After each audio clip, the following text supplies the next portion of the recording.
A continuación en Radio Nuevo Tiempo presentamos Diálogo Bíblico.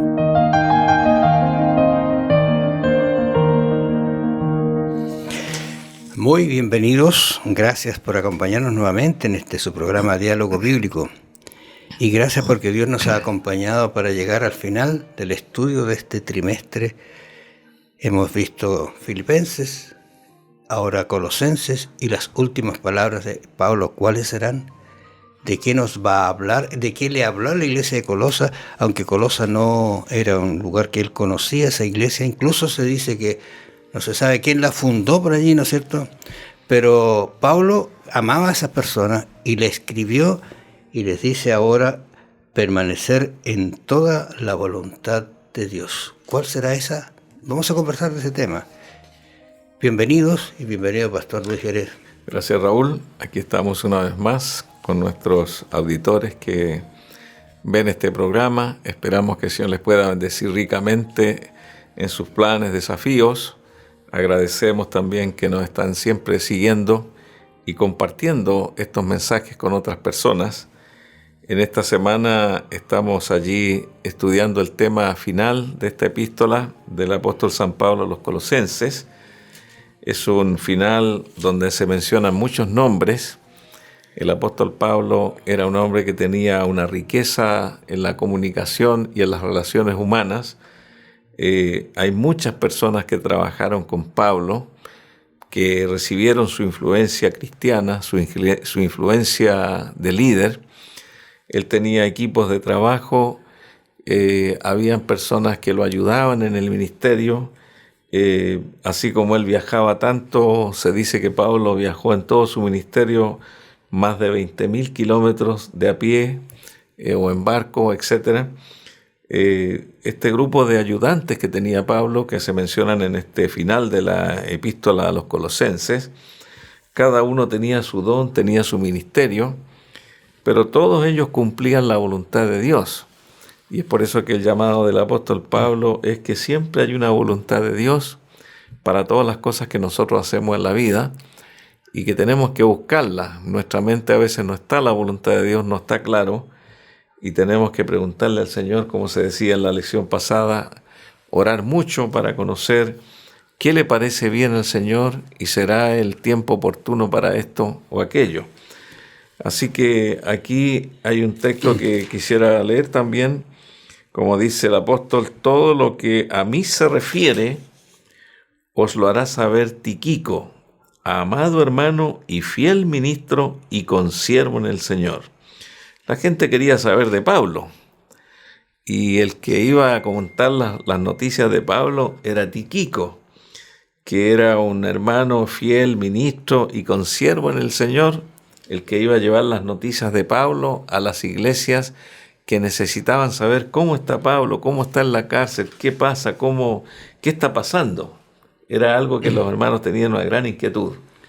La verdad es que habíamos estudiado anteriormente que Pablo veía como una bendición estar preso, porque le dio como para escribir cartas, le dio como para tener mucha gente que lo representara y enviar estas cartas. Incluso en algún lugar dice, lean esta carta a los de Coloso, luego a los de Efesios, a los de Tesalónica.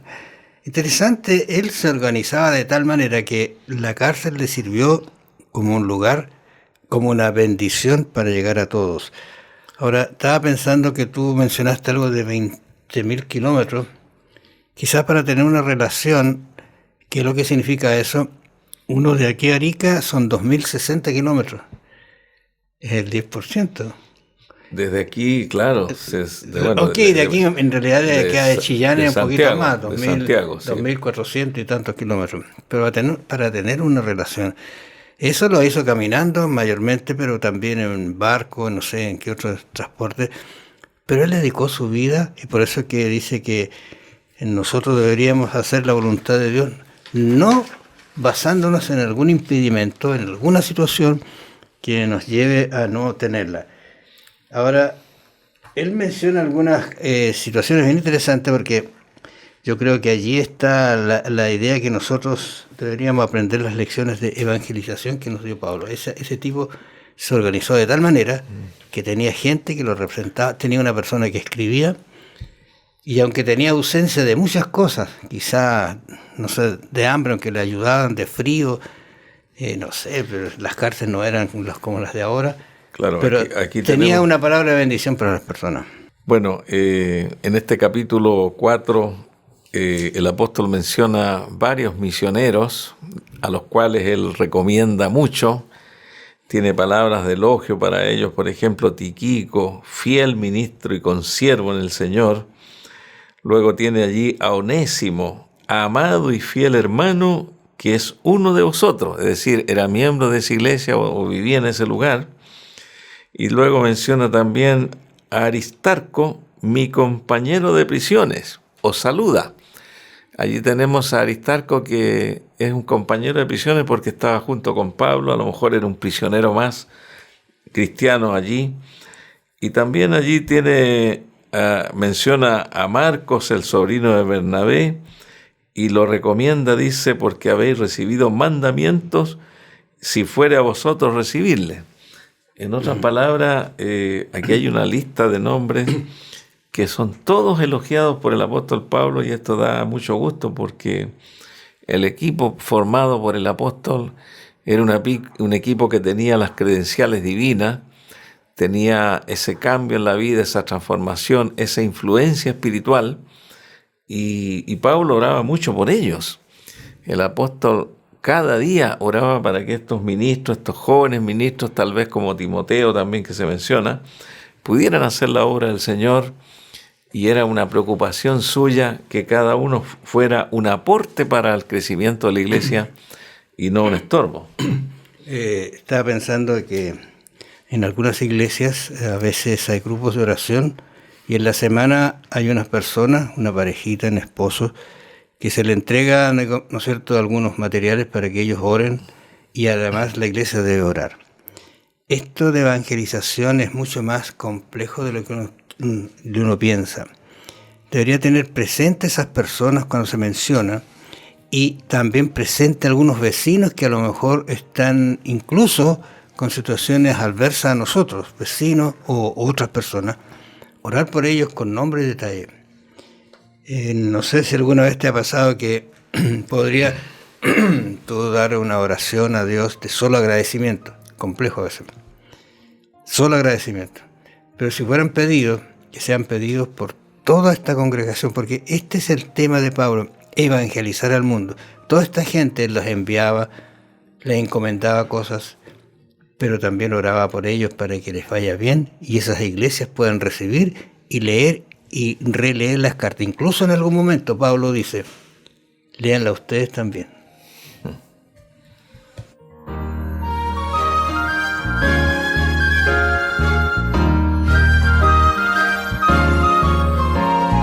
En este mundo lleno de dolor, es muy difícil ya vivir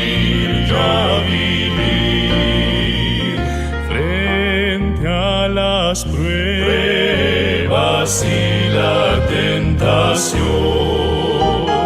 ¿A quién iré sino al Señor? Al Señor pregunto. ¿A quién iré? Oh, ¿a quién iré? ¿A quién iré sino al Señor? Al Señor. Amigo es Él en quien puedo confiar. ¿A quién iré sino al Señor? Al Señor.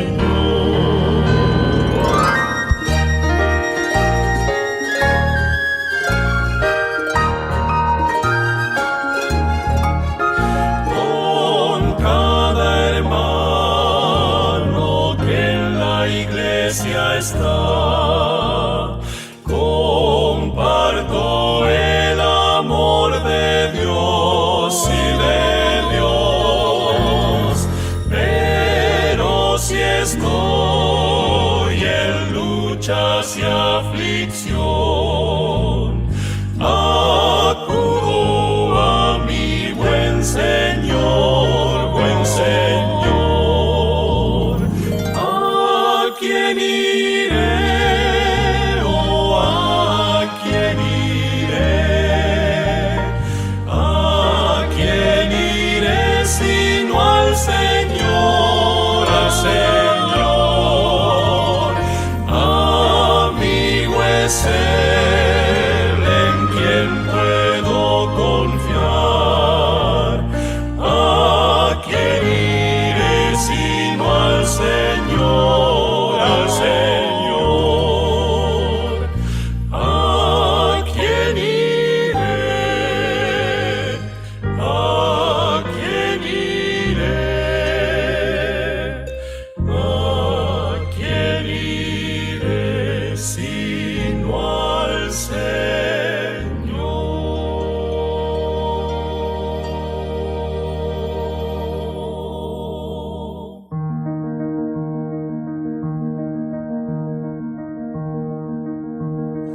Interesante, Pablo, como menciona estas relaciones que él tiene con su iglesia, aunque algunas, como decíamos, no las conoció, pero otras las fundó él, y tiene una conectividad por medio de sus representantes. Aquí en el versículo 4:10 habla de Aristarco, mi compañero, dice, de prisiones, os saludo, y Marcos, el sobrino de Bernabé, acerca del cual recibisteis mandamiento, si viniere a vosotros, recibidle. Sí, aquí tenemos nosotros nuevos nombres. Aquí se menciona Aristarco, también que se está preparando para ser un ministro, pero está en la cárcel junto con Pablo. Se menciona también a Marcos y se le identifica como el sobrino del amigo de Pablo llamado Bernabé, un compañero de misiones, fue Bernabé junto con Pablo. Y también aquí se menciona que Pablo cambió su actitud o cambió su manera de ver al joven Marcos, que en una oportunidad los abandonó en un viaje misionero, claro, en el viaje que hicieron ellos por allá por Galacia, y ahora habla de Marcos como un hombre que ya maduró, un hombre que está trabajando en la obra del Señor, que se afirmó, que tiene fe, y les dice a los hermanos, recibidle. Este es un hombre con credencial, es un misionero. Jesús llamado justo también, que son los únicos de la circuncisión que me ayudan en el reino de Dios y han sido para mí un consuelo. Aquí está hablando de la circuncisión. Estos hombres que estamos mencionando aquí como Marcos, está Jesús, también está Epafras por allí, eran judíos convertidos al cristianismo, que ya habían sido circuncidados, pero que ellos entendieron el tema de la circuncisión, pero habían otros que no lo entendían. El tema de la circuncisión como requisito para ser salvo en Jesucristo permaneció por muchos años. Sin embargo, desde que Cristo vino, la circuncisión fue reemplazada, en este caso, por el bautismo, porque el bautismo es un nuevo pacto que se hace con Dios, y ya no es una exigencia para el mundo gentil que todos para ser salvos tienen que circuncidarse. Y aquí hay un nombre que me gusta mucho también, lo que hace Epafras, el cual es uno de vosotros, dice, siervo de Cristo, siempre rogando encarecidamente por vosotros, dice el versículo 12 del capítulo 4, en sus oraciones, para que estéis firmes, perfectos y completos en todo lo que Dios quiere. Parece que Pablo tenía una opinión muy buena de Epafras, que era un hombre que oraba mucho por la iglesia. Bueno, haciendo quizá un pequeño resumen, habían judíos que eran parte del equipo de Pablo, como era Aristarco, Marcos y Justo.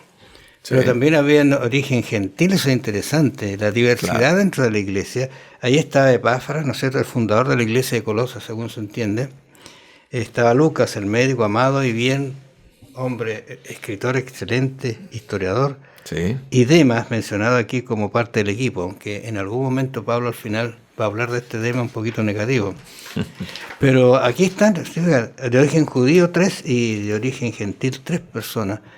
Esa es la iglesia, ¿no es cierto?, la conectividad de la iglesia. Pablo los tenía porque de alguna manera voy a decir así, si yo quiero llegar a evangelizar en una ciudad como Perú, me consigo una persona que sea peruano y lo mando con Claro, credenciales cristianas. y aquí hay algo interesante porque las iglesias no eran islas totalmente con una autonomía propia, sino que había un relacionamiento entre las iglesias en la doctrina, y Pablo trataba de que todas esas iglesias que él había fundado y otras que él no había trabajado tuvieran un mismo sentir, una misma doctrina, una misma forma de creer a Cristo, y él rechazaba a los falsos maestros que a veces llegaban como predicadores itinerantes y que confundían las iglesias. Es decir, el congregacionalismo, porque hay iglesias que dicen nos mandamos solos, somos congregacionalistas, podemos nosotros determinar lo que es mejor para nosotros. Es cierto, todos tenemos un marco en el cual podemos funcionar con cierta autonomía, pero también tenemos que compartir con otras iglesias la doctrina, la fe, el testimonio. Y aquí Pablo está conectando las iglesias a través de estos misioneros. Estos misioneros visitaban todas las iglesias que él está mencionando aquí, y cada uno proporcionaba un don espiritual para esa iglesia, con el propósito que aparece aquí en el versículo 12, dice, para que estéis firmes y perfectos y completos en todo lo que Dios quiere. O sea, el predicador, estos hombres que Pablo mandaba, tenían una misión: perfeccionar la iglesia. Ahora, sabe que en relación a eso de la unidad de las iglesias, no la hace el hombre, sino que la doctrina que ha puesto Dios, los criterios, el evangelio, la palabra. O sea, si yo leo Colosense, por ejemplo, y otra iglesia muy lejos lee Colosense, y otra iglesia quizás allá al final del mundo lee Colosense, el criterio que voy a tener va a ser tan parecido al de lejos o de cerca, porque la base es la misma. Eso es lo que está tratando Pablo de hacer, porque manda a personas, pero para que lleven una doctrina, un planteamiento. Incluso en algún momento los corrige, porque él sabe que algo está tratando o se está equivocando la iglesia, y él los corrige. Entonces, ¿qué hace eso? Produce una unidad en la iglesia de pensamiento, de criterio, de decisión, porque está basada solo sobre la palabra de Dios. Así es, y también él menciona más adelante que es importante que se comparta el Evangelio. En esos tiempos no existía la Biblia en la imprenta, casi todos los hermanos copiaban los libros del Antiguo Testamento, y para eso habían ciertos escribas que no se equivocaban. Habían muchas copias que estaban con algunos errores por allí. Y también las cartas de Pablo se copiaron completamente. Él instó a la iglesia a que sus cartas pudieran circular en el medio de las iglesias que había en ciertos lugares. Y los hermanos copiaban esas cartas y se transmitían esta carta unas a otras. Eran muy valiosas para ellos. Incluso lo siguen siendo para hoy día, y eso hace que seamos completos en este evangelio y en esta doctrina.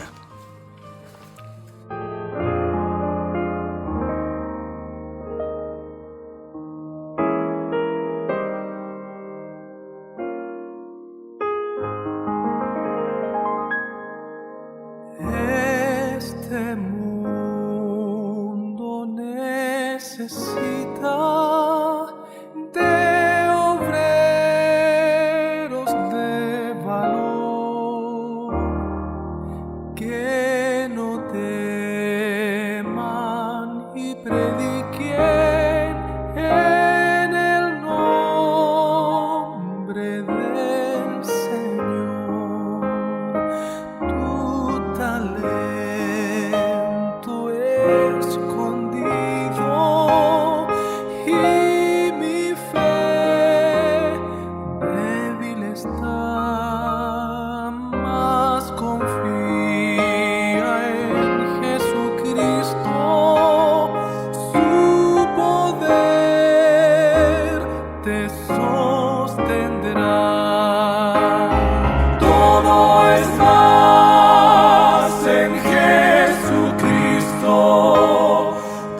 todo es más con su poder, la corona preparada en el nombre del Señor. Cuando todo se termine y mi ser descanse ya, Dios dirá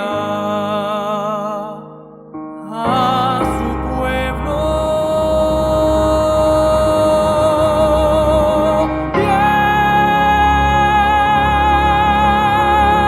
bienvenido a este hogar. Todo es más en Jesucristo, todo es más con su poder, la corona preparada. Si tú crees, si tú crees, si tú crees en Cristo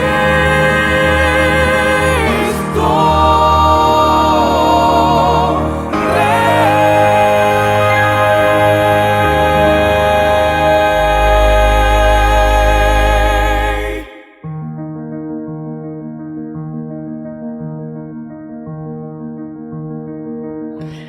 Nos da un desafío nuestro estudio, terminado ya el estudio, ¿no es cierto?, de vivir en el mundo sin pertenecer al mundo. Cuando Pablo hace este enfoque, ¿qué estará pensando? Porque él vivió en el mundo y su mundo fue la cárcel, ¿no es cierto?, fue terrible, situaciones muy complejas, muy difíciles de soportar.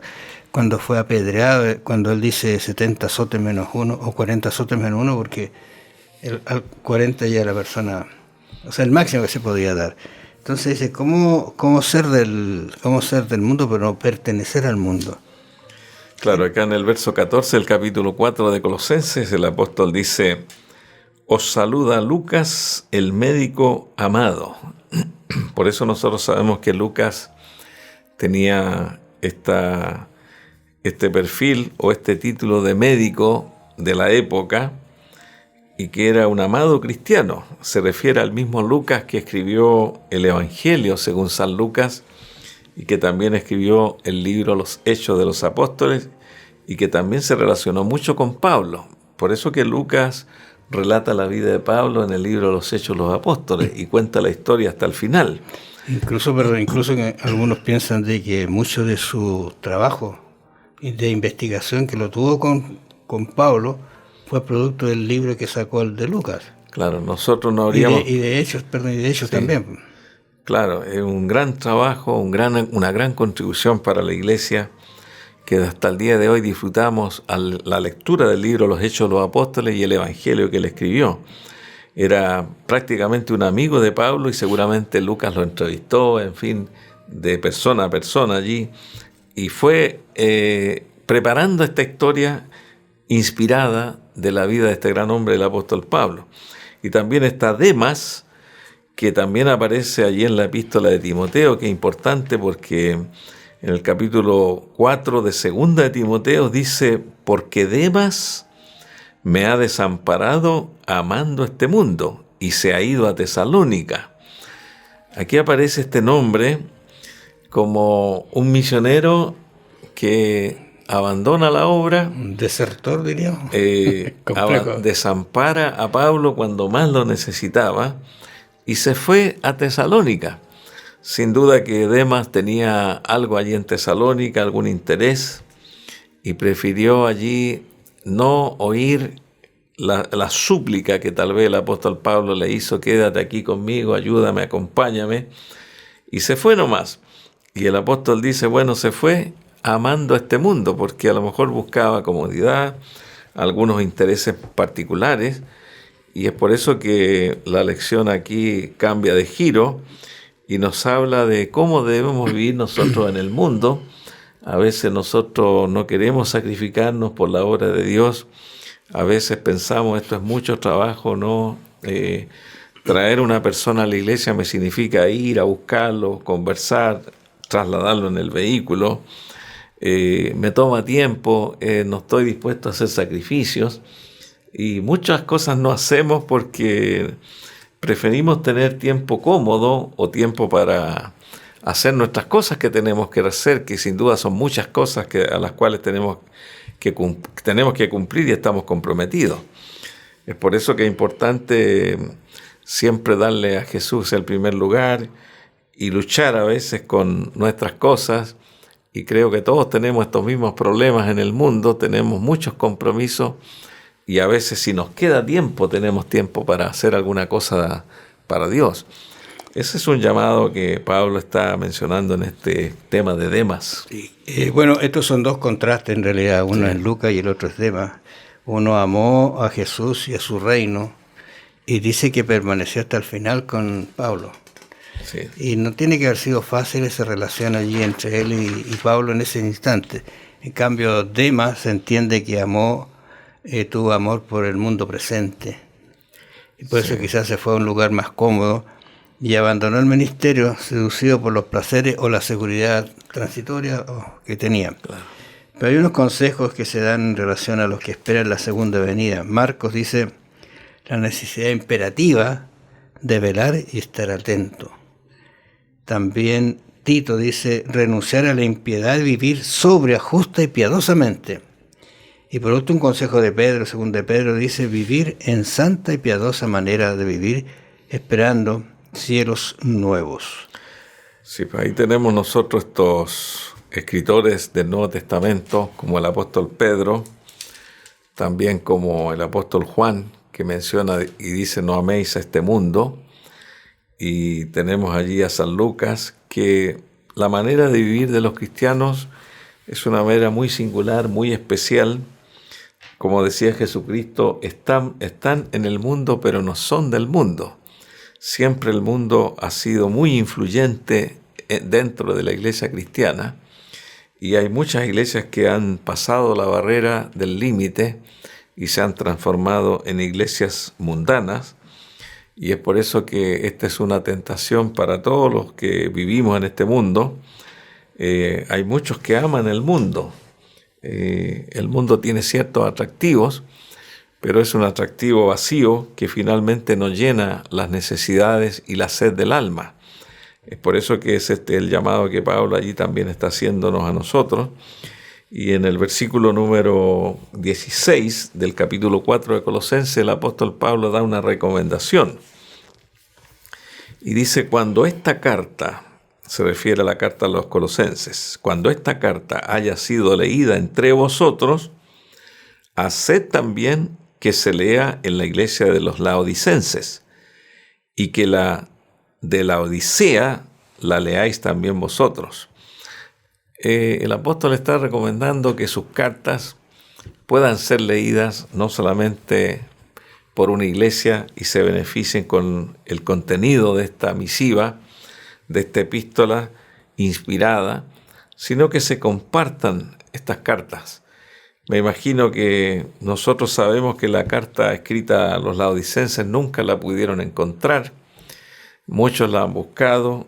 Es un gran lamento porque sin duda que tenía algún contenido espiritual importante. Dios tal vez permitió que esa carta se extraviara, no sabemos, pero nos habría gustado que esa carta hubiese estado incorporada en el Nuevo Testamento.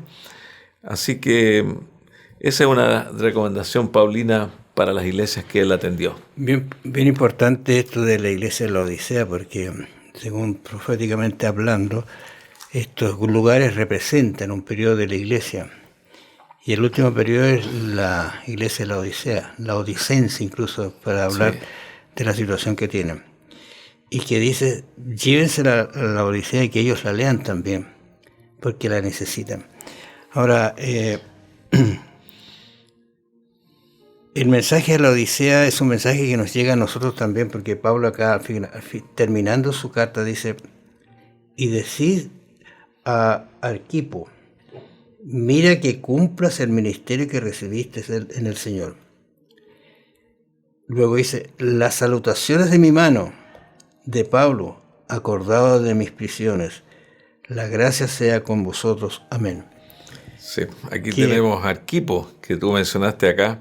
Me llamó la atención esto porque le dice Pablo: mira que cumplas el ministerio que recibiste en el Señor. ¿Y cuántos han recibido ministerios y que a veces no lo estamos usando completamente? Y uno nunca debe olvidarse del ministerio que ha recibido del Señor. Hay ministerios con muchos dones, otros con menos, pero siempre Dios nos ha dejado una tarea aquí en la tierra a la que llamamos ministerio, porque la palabra ministerio significa algo que se realiza constantemente, es una función permanente en beneficio de la iglesia, en beneficio de los demás. Y con esto el apóstol está terminando la epístola diciendo: acordaos de mis prisiones y que la gracia esté con ustedes, ¿cierto? Exactamente. Estoy pensando en el final de este tema: qué decir a la carta de Colosas que nos describió. Bueno, el Calvario se perdió todo lo que era el pecado, los efectos, y ahora somos libres para llegar al cielo. El Cristo sigue en el ministerio terrenal, o sea, en el ministerio celestial, abogando por nosotros. Y Pablo lo está diciendo acá. El juicio milenial y el juicio final después del milenio resuelve para siempre todas las cuestiones pertinentes, o sea, todas las situaciones que aún no nos quedan en el tintero. Pero hay una frase que a mí me gustó mucho y yo se las quiero compartir a ustedes. Solo con el fin del pecado podrán unirse finalmente el cielo y la tierra. Este es el tema que hemos tenido durante esta semana. Y eso será cuando Cristo venga por segunda vez.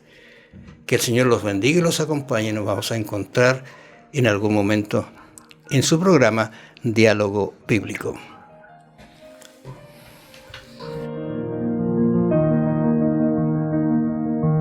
Escuchaste en Radio Nuevo Tiempo Diálogo Bíblico. Sigue en la sintonía de La Voz de la Esperanza.